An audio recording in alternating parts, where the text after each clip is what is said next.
오늘 우리에게 주시는 하나님의 말씀은 이사야 10장 21절부터 23절 말씀입니다. 짧습니다. 화면을 보고 큰 소리로 또박또박 읽겠습니다. 남은 자 곧 야곱의 남은 자가 능하신 하나님께로 돌아올 것이라. 이스라엘이여, 내 백성이 바다의 모래 같을지라도 남은 자만 돌아오리니 넘치는 공의로 회멸이 작정되었은즉 주 만군의 여호와께서 온 세계 중에 끝까지 행하시리라. 아멘. 자, 기도하고 시작하겠습니다. 성령 하나님 감사합니다. 하나님 역사하여 주시옵소서. 하나님, 우리가 예배드릴 때에 하나님의 영이 우리를 장악하여 주시고 주관하여 주시고 살아계신 하나님을 만나게 하여 주시옵소서. 하나님, 전하는 자도 변화되게 하시고 받는 자도 변화되게 하시고, 하나님, 예배를 드리는 자 하나님, 우리 모두가 연약합니다. 하나님의 영이 우리를 사로잡을 때에 우리의 연약함이 모두 사라지고 하나님의 살아계심을 증거할 수 있는 자들로 세워지게 하여 주시옵소서. 우리 입에 있는 부정적인 말들과 우리 마음 가운데 있는 부정적인 모든 생각들이 오늘 예배를 통해 정리되어지게 도와주시고 하나님의 마음으로 충만한 시간 되게 하여 주시옵소서. 예수님의 이름으로 기도드립니다. 아멘. 여러분, 오늘 이 말씀을 통해서 회복 너머에 있는 부흥이 우리 가운데 임하기를 주 예수 그리스도의 이름으로 축복드립니다. 여러분, 우리가 사는 세계는 영적인 세계입니다. 여러분, 이 인정하시죠? 우리가 살고 있는 이 세계는요, 인간도 영적인 존재고요, 우리가 대하는 이 세계는 눈에 보이는 현상 세계고 물질 세계 같지만 사실 그 이면에 영적인 세계가 존재합니다. 여러분, 영적인 세계에는 두 존재가 있습니다. 대표적으로 누가 있을까요? 하나님이 계시고요, 마귀가 있습니다. 여러분, 마귀는 죽이는 존재이고 하나님은 살리시는 분이십니다. 요한복음 10장 10절에 이런 말씀이 있습니다. 네, 이게 아니거든요. 요한복음 10장 10절인데요, 제가 읽어드리겠습니다. 도둑이 오는 것은 도둑질하고 죽이고 멸망시키려는 것뿐이요, 내가 온 것은 양으로 생명을 얻게 하고 더 풍성히 얻게 하려는 것이라. 요한복음 10장 10절 제가 다시 한번 읽어드릴게요. 도둑이 오는 것은 도둑질하고 죽이고 멸망시키려는 것뿐이요, 내가 온 것은 양으로 생명을 얻게 하고 더 풍성히 얻게 하려는 것이라. 여러분, 예수 그리스도께서 직접 하신 말씀입니다. 예수님께서 이렇게 얘기하시는 겁니다. 야, 도둑이 오는 건, 마귀가 오는 건 도둑질하고 죽이고 멸망시키려는 건데 내가 오는 이유는 너로 말미암아 생명을 얻게 하고 더 풍성히 얻게 하려는 거야 라고 얘기하시는 겁니다. 여러분, 누구든지 하나님을 붙들면 생명을 얻고 풍성하게 될 줄을 믿습니다. 여러분, 그러므로 누구든지 하나님을 붙들면 삽니다. 하나님께 가까이 가면 갈수록 우리의 삶은 밝아지고 희망적이 됩니다. 하나님과 멀어지면 멀어질수록 우리의 삶은 어두워지고 절망적이 됩니다. 여러분, 이것이 분명한 진리입니다. 여러분, 그런데 하나님께서 사람을 살리시고 공동체를 살리시는 것에도 단계가 있습니다. 여러분, 큰 병원에 죽은 것처럼 오랜 시간 누워있던 사람이 정신을 차린다고 바로 일어나 뛸 수는 없습니다. 이처럼 하나님이 한 죽어있는 영혼, 잠들어 있는 영혼을 회복시키시고 살리시고 부흥으로 이끌어 가실 때에는 단계가 있습니다. 오늘 본문인 이사야 10장을 통해서 하나님께서 한 영혼을 회복시키시는 그 단계를 차근차근히 좀 밟아가면서 나누려고 합니다. 여러분, 오늘 본문을 한 번 더 읽어볼까요? 이사야 10장 21절입니다. 네, 제가 읽어드리도록 하겠습니다. 남은 자, 곧 야곱의 남은 자가 능하신 하나님께로 돌아올 것이라. 여러분, 오늘 본문의 주어는요, 주인공은요, 남은 자입니다. 여러분, 이 남은 자는요, 구약에 이스라엘이라는 나라가 등장하죠. 이 이스라엘이 타락했습니다. 하나님은 분노하셨고요, 심판하셨습니다. 여러분 아시죠? 하나님은 끝까지 참으시는 것 같은데 결국에는 심판하시고 분노하시고 책망하실 때가 반드시 있습니다. 여러분, 그렇기 때문에 하나님 우습게 여기시면 안 됩니다. 하나님은 그 분노 게이지가 차시면요, 나라도 멸망시키시고요, 민족도 멸망시키시고요, 개인도 멸망시키실 수 있는 분이 하나님이십니다. 근데 이 하나님의 공의가, 하나님의 정의가 더디 이루어진다고 많은 그리스도인들이 하나님을 우습게, 하나님의 말씀을 어기는 것을 우습게 여기는 것 같습니다. 그러나 하나님께서는 이스라엘 나라를 향한 분노 게이지가 차셨고 심판하셨고 나라가 망하였습니다. 그런데 모두가 타락한 것은 아니었습니다. 소수이지만 여전히 하나님의 말씀을 경외하고 이 말씀을 붙들고 하나님께 눈물로 기도하는 자들이 있었습니다. 이 자들을 성경에선 남은 자들이다, 영어로 렘넌트다 이렇게 부릅니다. 여러분, 이 남은 자들도요, 근데 하나님께서는 연대 책임을 물으십니다. 그래서 이스라엘이라는 나라가 망했을 때 바벨론이라는 나라의 포로로 함께 잡혀갑니다. 하나님의 목적은 그러나 이들을 망하게 하는 것이 아니었습니다. 심판하고 책망하셔서 죄를 뉘우치고 돌아오게 하는 것이 하나님의 목적이셨습니다. 회복시키는 것입니다. 여러분 가운데 혹시 하나님의 진노와 책망 가운데 있다, 내가 죄를 지어 하나님께 심판받는다, 하나님께서 나를 찌신다라고 생각되는 자들 혹시 이 자리 가운데 있으신지 모르겠습니다. 여러분, 그러나 하나님 앞에 여러분 회개하시면 됩니다. 돌이키시면 됩니다. 하나님께서 여러분을 힘들게 하실 때, 고난을 주실 때는 하나님께서 여러분을 죽이시려는 게 아니라 여러분을 살리시겠다는 것이기 때문입니다. 여러분, 하나님께서는 이 이스라엘 백성들, 이 남은 자들을 포로로 끌려갈 때에 이들을 그냥 보내신 것이 아닙니다. 왜죠? 하나님께서는 이들을 살리시는 것이 목적이었기 때문에 이사야나 다니엘 같은 선지자를 통해 내가 70년 후에 너네를 회복시킬 거야, 내가 70년 후에 너네가 돌아오게 할게 라는 약속의 말씀을 주셨습니다. 여러분, 이때 포로로 잡혀간 자들 여러분이라고 한번 생각해 보세요. 갈림길에 서야 됐습니다. 하나님께서 이 선지자들을 통해서 우리에게 주신 이 70년 뒤에 회복시켜 주신다라는 말씀을 붙들고 믿고 신뢰하고 하나님의 말씀을 지키고 살 것인가, 아니면 언제 올지도 모를 70년, 그 전에 내가 죽을지도 모르는 70년을 마냥 바라보고 기대하기보단 세상과 타협하고 적당히 그 이방인의 문화에 섞여 살 것인가 라는 갈림길에 서야 됐습니다. 여러분, 이들이요 편하게 살았던 게 아니잖아요. 일제강점기에 우리나라 생각하시면 됩니다. 많은 고통과 고난 가운데요, 우리나라 그랬듯이 신앙을 포기하기를 강요당했습니다. 여러분, 다니엘 보면 아시죠? 다니엘은 예수님 믿는다고 새 친구들 불구덩이에도 들어갔고 사자굴에도 들어갔습니다. 그런데 이 남은 자들은 이러한 고난과 핍박과 심지어 여러분 놀이개처럼 강요당하고 놀이개 취급을 당했지만, 또 에스더 시대에는 민족 전체가 학살당할 위기에도 처했지만 이 남은 자들은 끝까지 믿음을 지켰습니다. 70년 지나면 내가 너네 회복시켜 줄 거야 라는 하나님의 말씀을 끝까지 눈물로 붙들고 신앙을 지킨 것입니다. 여러분, 이 시기에 많은 자들이 타협했겠습니까? 안 했겠습니까? 했습니다. 많은 자들이 타협했지만 여전히 남은 소수의 거룩한 하나님의 백성들이 있었습니다. 하나님은 이 거룩한 소수를 통하여 하나님의 나라를 회복시키시는 줄을 믿습니다. 여러분, 70년 후에 신실하신 하나님께서는 말씀하신 그대로 이루십니다.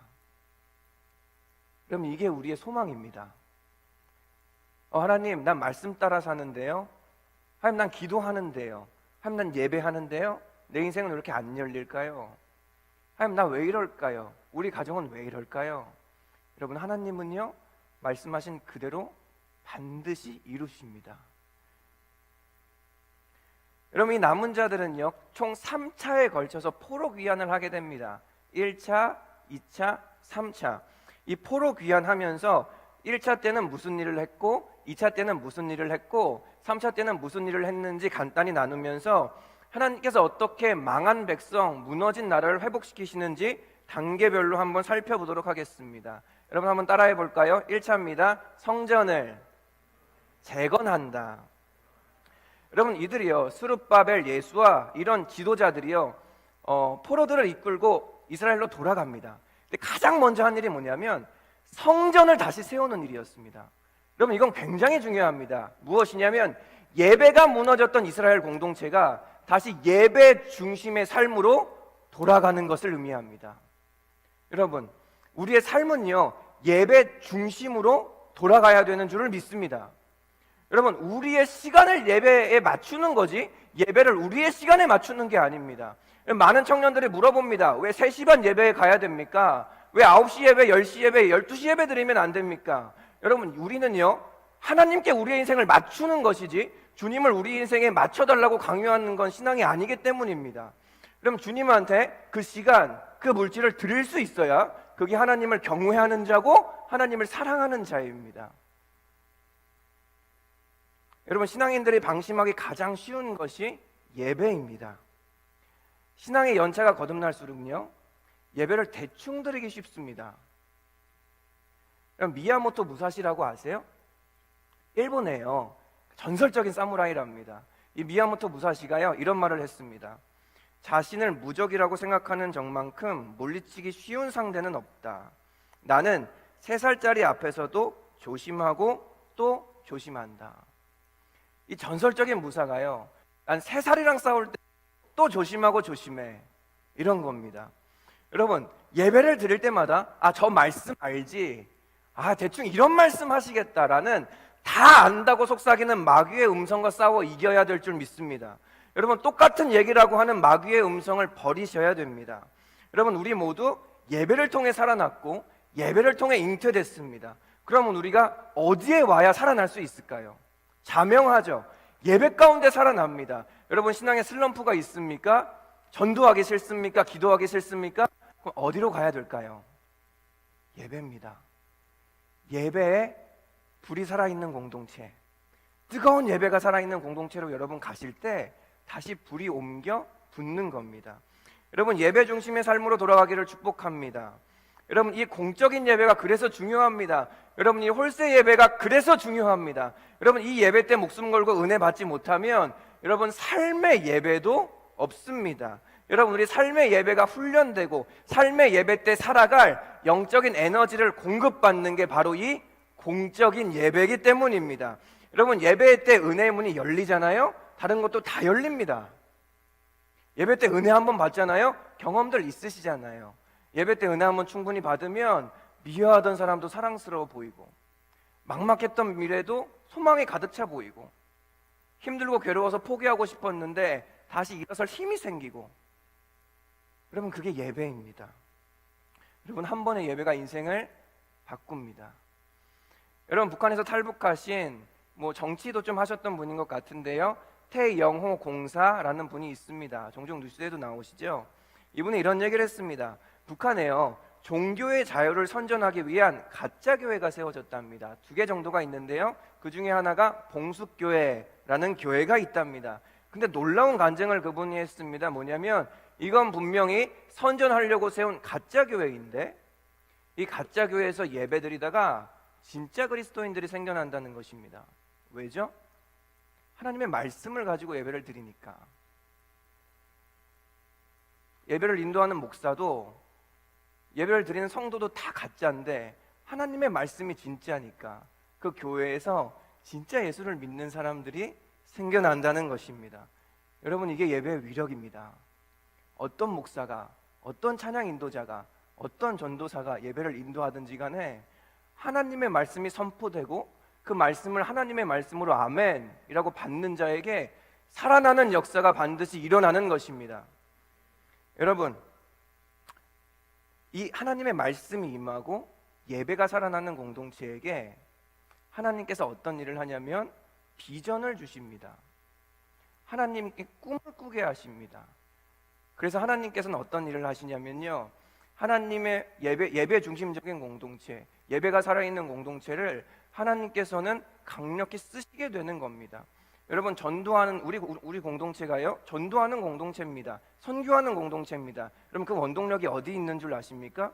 우리의 예배에 있습니다. 우리 예배가 뜨거워지면 뜨거워질수록 여러분들이 뜨거운 전도자가 되는 줄을 믿습니다. 여러분, 그렇기 때문에 이 예배를 사랑하셔야 됩니다. 이 예배에 집중하셔야 됩니다. 핸드폰 보지 마세요. 집중하세요. 카톡 지금 그거 안 한다고 아무 일도 안 생깁니다. 지금 소변 보러 좀 안 간다고요? 여러분, 방광 안전합니다. 여러분 1차 포로 기한 때는 하나님이 성전을 재건하십니다. 예배를 세우십니다.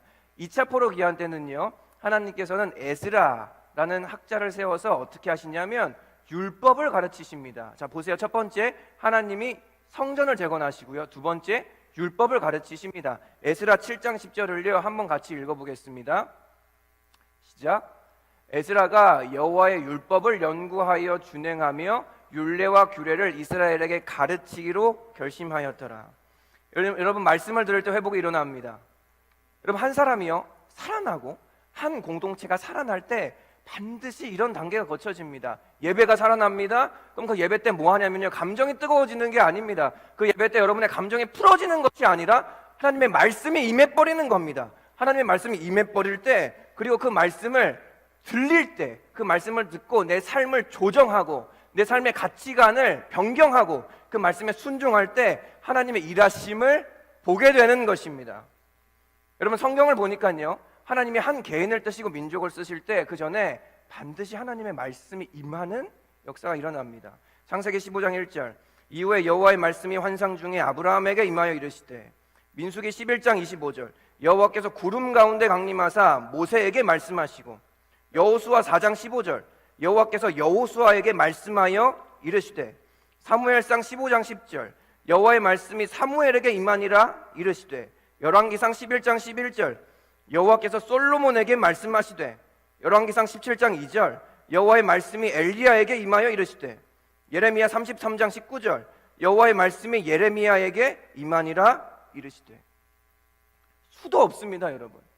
한 사람이 한 개인을 쓰시고 민족과 공동체를 쓰실 때 그 전에 반드시 하나님의 말씀이 임하게 되는 겁니다.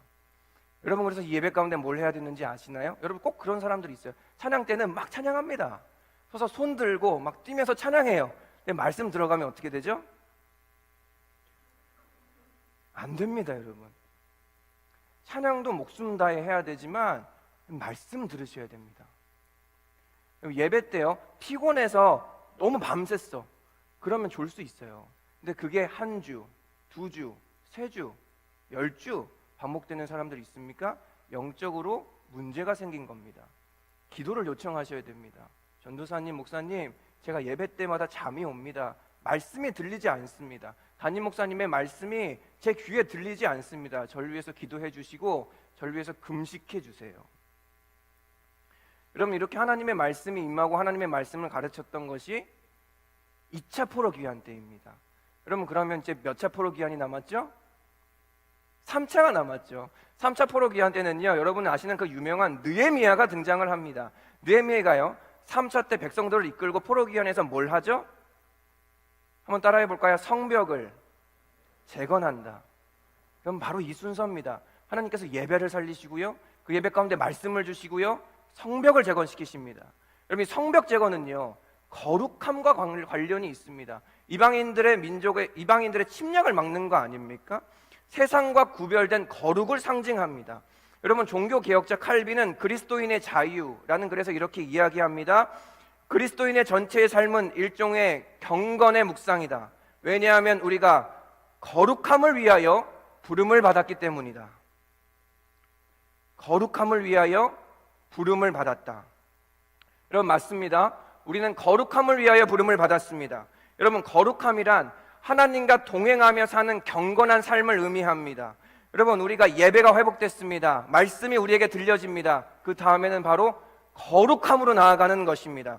여러분 인간은 하나님의 말씀대로 살 때, 하나님의 말씀 따라 살 때 가장 기쁨이 넘치는 줄을 믿습니다. 여러분 제가 청년들을 보니까요, 마음대로 산다고, 우리가요 여러분 건물주가 되길 원하잖아요. 왠 줄 아시죠? 편하게 살고 싶은 거잖아요. 하고 싶은 거 하며 살고 싶은 거잖아요. 그러면요 반드시 정신적 공황 상태에 빠집니다. 여러분 인간에게 중요한 건 자유가 아니라 인간에게 중요한 건 의미입니다. 인간에게 중요한 건 목적입니다. 여러분 인간은요 하나님의 말씀 따라 살 때 가장 기쁩니다.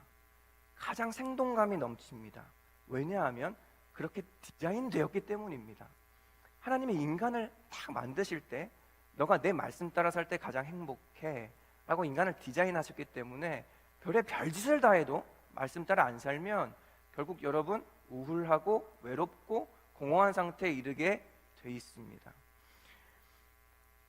그렇기 때문에 하나님의 말씀 따라 살지 않을 때 우리의 인생은 점점 불행해집니다. 이러한 기본적인 믿음이 저와 여러분에게 회복되어야 할 줄을 믿습니다.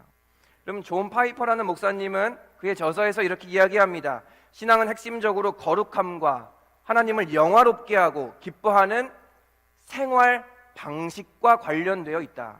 다시 읽어드리겠습니다. 신앙은 핵심적으로 거룩함과 하나님을 영화롭게 하고 기뻐하는 생활 방식과 관련되어 있다. 결국 신앙은 생활 방식과 관련되어 있다는 겁니다. 여러분, 여기 와서 하나님을 거룩하게 찬양하고 하나님께 영광 돌리면서 여러분들이 아침에 자고 일어난 이불 하나 개지 못한다면 그런 사람은 하나님을 예배하는 예배자라고 할 수가 없을 것 같습니다. 여러분들의 생활 방식이 어떠십니까? 여러분들의 삶이 어떠십니까? 하나님이 우리한테 예배를 회복시키시고 말씀을 주시고 그 말씀 가운데 뭘 하시길 원하시는지 아시겠죠? 우리를 하나님과 같이 거룩한 자로, 구별된 자로 하나님께서 우리를 세워가시기를 원하신다는 것입니다. 여러분, 그렇다면 거룩이 무엇일까? 야고보 사도는 거룩을 이렇게 정의합니다. 자신과 세상을 구별하여 지키고 고아와 과부를 돌보는 것이 거룩이다. 여러분, 거룩하셔야 될 줄 믿습니다. 여러분, 우리 스펙 쌓죠? 영어 성적, 저도 취업할 때 열심히 했거든요. 토스, 토익, 토플, 자격증, 저도 막 한국사도 따고 열심히 땄거든요. 여러분, 근데 기독교인 청년들에게 가장 최고의 스펙은 거룩인 줄을 믿습니다. 여러분, 이 거룩의 가장 적이 바로 타협입니다. 타협이라는 적과 싸워 이기셔야 합니다. 여러분, 이 타협을 대표적으로 보여주는 사건이요, 모세의 출애굽 사건입니다. 그럼 모세가 출애굽할 때요, 바로를 찾아갑니다. 바로를 찾아가 뭐라고 얘기하는지 아시나요? 모세가 이렇게 얘기합니다. 바로 왕이시여, 우리가 하나님을 예배하고 싶은데 우리로 이 애굽 밖에 나아가 저기 광야에서 하나님을 자유롭게 예배하게 해주세요 라고 얘기하니까 바로 왕이 이렇게 얘기합니다. 꼭 굳이 거기까지 나가야 되겠냐? 여기 앞에서 해라. 이게 바로의 대답이었습니다. 여러분, 우리가 하나님의 말씀 따라 살고자 할 때 마귀는 우리에게 이렇게 합니다. 굳이 그렇게까지 해야 되겠냐? 거기서 해라. 꼭 거기까지 가야 되겠니? 적당히 해라. 여러분, 이게 지금도 마귀가 우리에게 쓰는 전술입니다. 그리고 모세가 또 찾아갑니다. 바로 왕이요. 우리가 하나님을 예배하려고 그러는데 여기서 예배하지 말고 저 밖에서 나가서 예배하게 해주십시오. 바로의 대답은 똑같았습니다. 안 된다. 근데 정 가서 하려면 여기 앞에서 가까운 데서 해라. 홍해는 건너지 말아라. 홍해는 건너지 말고 그 전에 해라. 그럼 바로가 왜 그랬겠습니까? 예배 잘하고 오라고? 아닙니다. 수틀리면 가서 죽여버리려고 바로가 홍해 건너지 말라고 하는 것입니다. 그럼 마귀의 전술은 그겁니다. 그럼 마귀가 왜 우리로 타협하게 하는 줄 아십니까? 마귀가 왜 우리로 적당히 살게 하는 줄 아십니까? 여러분, 신약 성경에 보면 예수님께서는 빵에 누룩을 조심하라고 하십니다. 이게 무슨 말이냐면 여러분, 작은 틈이 댐을 무너뜨리는 것입니다. 여러분이요, 큰 죄 때문에 무너지는 게 아닙니다. 작은 것, 적은 것, 이 정도는 괜찮겠지 하는 걸로 마귀는 우리를 죽이려고 한다는 것입니다. 근데 하나님은 다르십니다. 하나님은 너는 홍해를 건너야 된다고 하십니다. 완전히 끊어버리라고 하십니다. 다시는 돌아올 수 없는 길로 가라고 하십니다. 여러분, 하나님이 여러분에게 원하시는 정리해야 될 것이 있으십니까? 여러분에게 반복적으로 얘기하시는 것이 있으십니까? 여러분, 돌아올 수 없는 강을 건너시기를 축복합니다. 그게 하나님께서 여러분들에게 원하시는 것입니다. 여러분, 이처럼 하나님이 한 사람을 그리고 한 공동체를 살리시는 것에는 단계가 있습니다. 첫 번째 뭐였죠? 예배의 회복입니다. 예배의 회복이 일어난 공동체와 개인에게 하나님은 무엇을 주시죠? 말씀을 주십니다. 그럼 말씀을 주신 하나님께서 또 그 다음에 어디로 이끄시나요? 네, 성벽을 재건하게 하십니다. 거룩하게 하시는 것입니다. 여러분, 에스겔서에도 이런 단계가 나옵니다. 하나님이 무너진 한 영혼을, 개인을 어떻게 살리시는지 두 가지 비유가 나옵니다. 하나는 강물 비유입니다. 먼저는 성전 문지방에서 강물이 흘러나오는데 처음은 발목까지, 그 다음은 무릎까지, 그 다음은 허리까지 차다가 그 다음은 헤엄쳐야 될 정도로 덮어버리시는 것을 하나님께서 말씀하십니다. 또 하나님께서는 말라 비틀어진 뼈다귀를 살리시는 비유를 통해 그 단계를 얘기하십니다. 마른 뼈다귀들에게 하나님의 말씀이 임해버립니다. 하나님의 말씀이 임하니 뼈에 힘줄이 붙고 가죽이 덮이고 뼈들이 서로 맞아 들어가고 나중에는 큰 군대가 되는 것입니다. 여러분, 이처럼 하나님을 만난 자는 반드시 살아납니다. 그런데 여러분, 살아나고 싶으신가요? 더 살아나고 싶으신가요? 반드시 이 단계를 기억하셔야 됩니다. 아, 내가 예배를 먼저 살려야 되겠구나. 여러분, 혹시 살리시고 싶은 분이 있으신가요? 아, 저 영혼, 저 가족, 저 친구 내가 살려야 되겠다. 뭘 살려야 되는지 아시겠죠? 예배를 살리셔야 됩니다. 그게 시작입니다. 그럼 같이 신앙생활하는 동역자들이 조금 힘들어 하시나요? 그럼 살펴보셔야 됩니다. 혹시 제 예배가 무너져 있진 않나? 권면하셔야 됩니다. 너 사역하는 것도 중요한데 너 예배가 살아야 될 것 같아. 여러분, 이렇게 하나님을 만난 자는 예배가 살 때, 말씀이 회복될 때, 거룩이 회복될 때 마침내 결국 물이 가득 덮여 헤엄치는 에스겔사의 환상과 같은 단계, 마른 뼈들이 큰 군대가 되는 그 단계로 반드시 가게 됩니다. 믿으시나요? 여러분, 그렇기 때문에 구원은요, 신앙 여정의 끝이 아니라 시작입니다. 여러분, 우리가 하나님을 만납니다. 그리고 우리의 캐치프레이즈가 될 때가 있습니다. 회복. 무슨 교회도 가면 이렇게 붙여져 있잖아요. 2021 회복의 해. 하나님 회복을 하게 해 주시옵소서.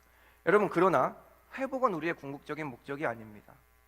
하나님께서 이스라엘 백성한테 예배를 회복시키시고 말씀을 주시고 거룩하게 하신 건 하나님께서 이스라엘 백성을 통해서 영광 받으시기 위함이셨지 회복이 그들의 궁극적인 목적이 아니었습니다.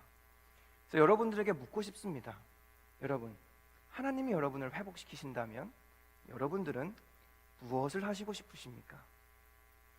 여러분들은 무엇 때문에 기도 제목을 물어봤을 때 회복하고 싶다고 얘기하십니까? 회복하고 도대체 무엇을 하시려고?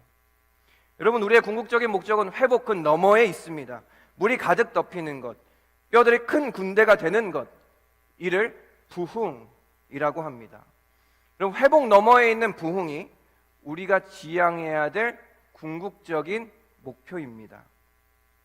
여러분, 과거 한국교회는요 부흥을 열심히 외쳤습니다. 이런 노래도 많잖아요. 부흥한국, 부흥 2000, 뭐 이런 여러 가지 노래들로 부흥을 열심히 외쳤습니다.